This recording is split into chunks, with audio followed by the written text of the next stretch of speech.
भारत को सिफारती महाज पर एक और बड़ा धचका। सिंताज मुआहदा मुअत्तल नहीं किया जा सकता। सदर वर्ल्ड बैंक की जानिब से वाज़ेह मौक़िफ़ इख्तियार किया गया है। उन्होंने कहा कि कोई फरीक यकतरफा तौर पर मुआहदा ख़त्म नहीं कर सकता। दोनों फरीकैन के इत्तेफाक से मुआहदा ख़त्म हो सकता है, जबकि सिंताज मुआहदे में वर्ल्ड बैंक का किरदार सहूलतकार का है। आपको अपडेट कर रहे हैं कि भारत को सिफारती महाज पर एक और बड़ा धचका लगा है।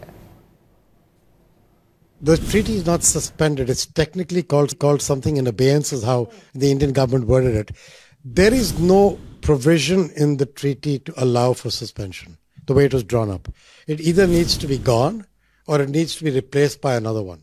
That requires the two countries to want to agree. The World Bank's role is basically that of a facilitator if they disagree, not by us making a decision, but by us being the party that goes through a process to find a neutral expert or an arbitrator court to settle it.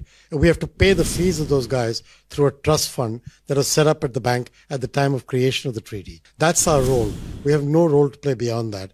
I haven't heard from either country yet about anything to do with the Indus Water Treaty. So that's exactly where it is. I know there's a lot of speculation in the media about how the World Bank will either fix it or not, or be approached or not. It's all bunk, because we don't have that role to play.